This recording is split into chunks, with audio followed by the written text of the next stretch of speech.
Good morning, everyone. For those of you who don't know me, I'm Homerita Ayala, known as Homer, and I am your music director.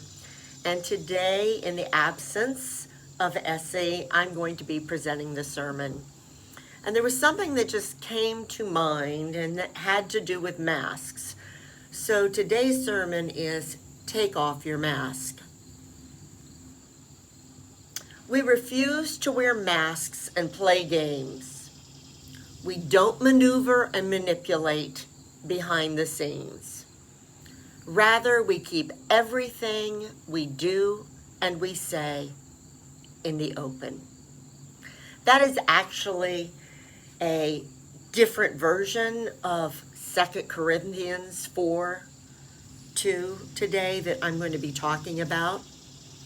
And I certainly have prepared some masks today.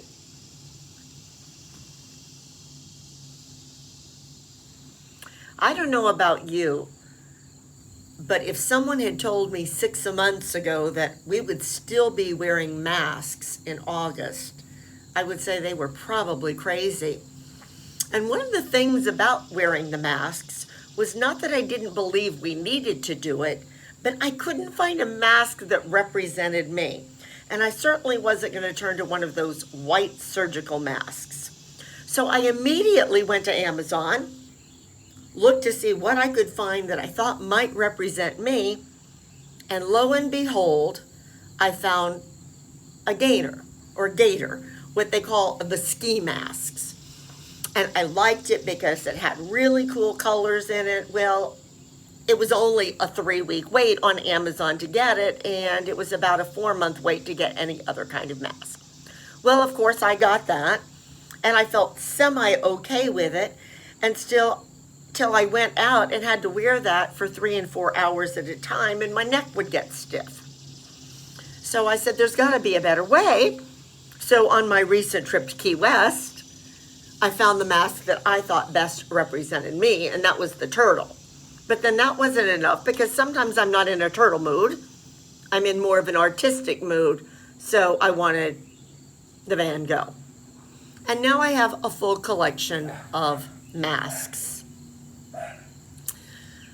The only problem is, once someone is wearing a mask, you don't really know who they are. You've probably seen on the news some altercations with police asking people to remove their masks. When we were young, we really did not have those masks. Today I asked you to bring to service, and if you don't have one close by, that's okay. I encourage you to get one a little bit later today. I asked you to bring to service today a picture of you when you were young. And I pulled this one out only because it's close and it's a little bit unusual. And here I am as a little girl with my mom, and yeah, you see that big shark in the background. Well, I grew up in Key West, as many of you know, and my parents were avid fisher people. And as I look back on that particular photo, what do I see? I see smiles that are genuine. Smiles before the masks that we create. Today, I encourage each of you to take off the mask, if not physically, but mentally, and look into your true self. Jesus asked, "Who do you say that I am?" And I ask you the same thing today. Who do you say that you are? The true you without the mask. Facing the truths about ourselves is sometimes very difficult. I will say that one of the privileges of age is that you're able to put things in perspective. And obviously, these last 6 months, I've had a lot of time to start putting things in perspective. Looking back at the twists and turns that my life has taken, the good and the bad. And one of the things that I have thought about is, especially early in my career, putting up so many masks because I needed to fit into a certain or a particular situation. If I was looking for a certain job that required a high profile, I wore that mask that I needed to do. I might have said things that weren't quite the way I truly felt, but I had one thing in mind. I wanted the job. Most of you know that I've been involved in church ministries for a very long time now. This is year 56 for me. And unfortunately, in the church, I've seen the good, the bad, and the ugly. No, not at Dickey, okay, but in other places that I've served. And in several of the churches that I have served, I was basically told, we don't want to know anything about what you're going through. You are here to serve the other people. How you feel is unimportant. I even had a minister at one point at a church that I'd been in for many, many years, when I was coming up with what I thought were wonderful, wild ideas for the congregation. I was basically told, I don't want to do anything. I don't want to do anything else. I retire in 2 years, so the only thing I care about doing is putting my feet up on the desk and doing nothing.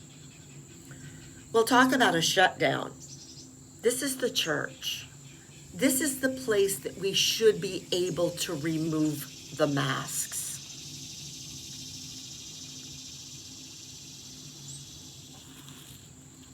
Sometimes we just try to fit in.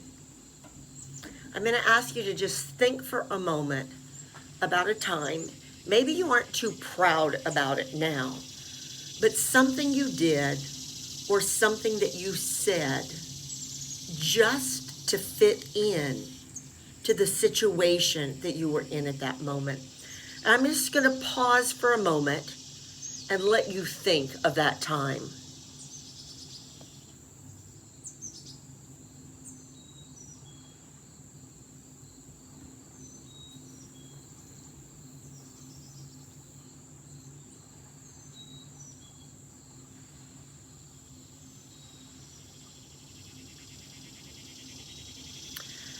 What's wonderful as a child is you don't need to put on those masks to fit in. It's a learned behavior, and we learn it each stage of our life so that people will not make fun of us, so that we get what we want, and that we are truly fitting in. Why are we supposed to wear masks today? It's not so much to protect ourselves, but it's to protect others. And isn't that the message that Jesus spoke? Do unto others as you would have them do unto you. Every time I think, I'm not going out, I don't want to wear a mask, I'm fine. If I get COVID, no big deal, I'm healthy, not a problem. And then the light bulb goes on. The moment I refuse to wear this mask, who am I putting in jeopardy? And it takes on a totally different mindset. Masks have been symbols throughout history. The ancient Venetians used to have amazing masked balls, going back to about the 1100s. And what was amazing about those masked balls, it was the only time that all walks of life could come together. The rich, the poor, the royal. And they wore these elegant masks to hide themselves. It was the only time that people could gather together and not think about their station in life. Isn't that an amazing thing? Wouldn't it be great today if the masks that we wore did not say what we were for, what we were against, the money that we had, what we were doing? It would be true freedom to accept each and every person in God's sight equally. Well, I don't need to tell you that that's what's happening in our society today. We have a divide, a very strong divide. A divide going one way to separate us, and then we have the divide that hopefully is trying to pull us together. And again, isn't that the message that Jesus spoke? Not for a divide, but for something to bring us together. When I think about that passage of who do you say that I am, I also have to think about names. I'm going to ask you again to pause for a moment and think about one of your names, whether it's your first name, your middle name, your last name. What does that say about you? Names throughout history have been so important. And in every culture, the way a person named or a person is named has a cultural meaning.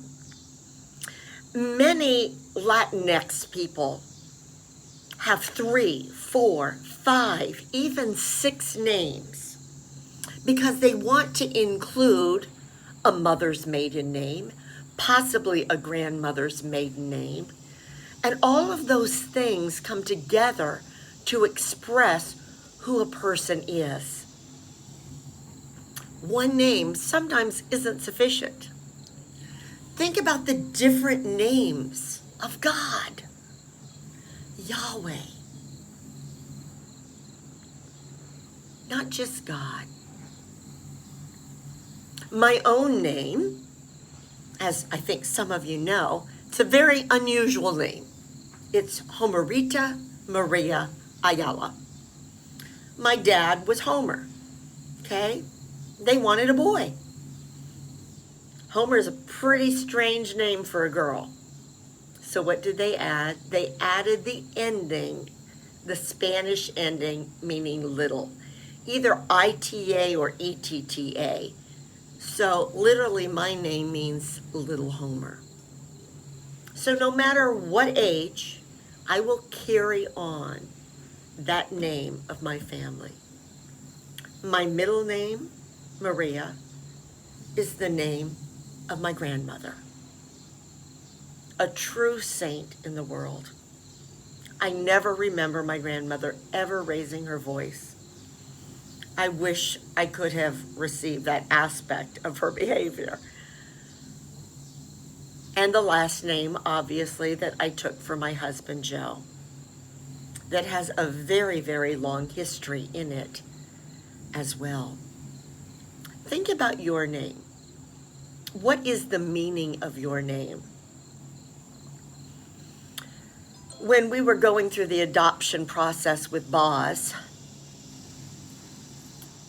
when I found out what the meaning of his first name was, and it's Bujadar in Bulgarian, that name means gift from God.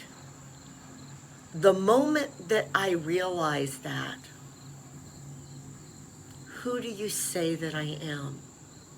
And yes, Boz, even with all of his idiosyncrasies and all the trials and tribulations that he has put us through, he is a gift from God. I encourage you at some point in the next week, If you don't know the history or the meaning of your particular name, look it up. Let that be as a stepping stone. Let that be a part of who you are without the masks. I've mentioned to several of you lately a former student that I have just been so taken with. Her name is Deanna Doss Schroeds. And she was my student for 4 years at Sparrows Point High School, years and years ago. Deanna has moved on in her life, and she is now, I believe, 55 years old. And she and her husband co-pastor a mega church in Tampa, Florida. When I started connecting again with Deanna about 9 years ago, I saw so many masks removed, not just from her life, but also from mine. I knew that she had been adopted, but what I did not know when I taught her was how many masks she had put on in order to deal with her adoption. She faced severe depression, hospitalization. It affected her ministry, not necessarily in a negative way, probably made her a better minister in the end, but she was in search of her birth mother. She found her birth mother. She found her birth mother only to lose her again to cancer, without the realization of who her birth father was. It was not that she did not have a love for her adoptive parents, but it was a mask she had been wearing and ignoring. Well, Deanna has written 3 books. She's now working on her PhD. On Wednesday evenings, she and her husband do a live online Facebook where Deanna sings and plays the piano, which she does so brilliantly. For about 20 minutes, she takes call-in requests, and then they do about a 10-minute scripture prayer time. It's something that I want to model and start for Dickey sometime in September, so you can look forward to that. But the thing that amazed me in Deanna's books and in her life, and she's made this statement so many times, we can't hide behind the lies. We can't hide behind the lies of our lives, because that keeps us from a total acceptance of God. Our God is so forgiving. Our God does not ask what masks we wear. Our God does not ask, how did you deal with that particular situation? Our God is all-knowing, all-loving.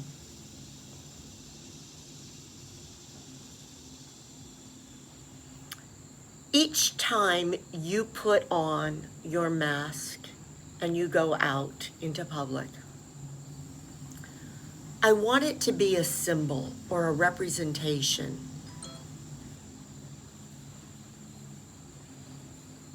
not of a mask that you're putting on to cover up something in your life. I want you, as you wear your mask, to think what your purpose is. How you, by this one simple step, are saying to the world, it's not about me, it's about you. You, my brother, you, my sister, you, my family, you, my family, under one God.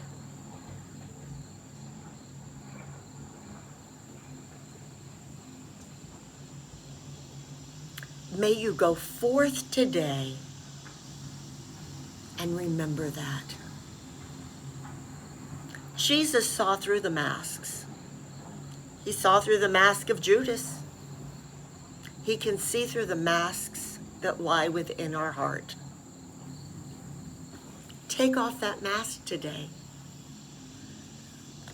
Let Jesus, let God be the sole inspiration, bringing you peace and understanding as we all meet the conflicts that are going on in our world today. Amen.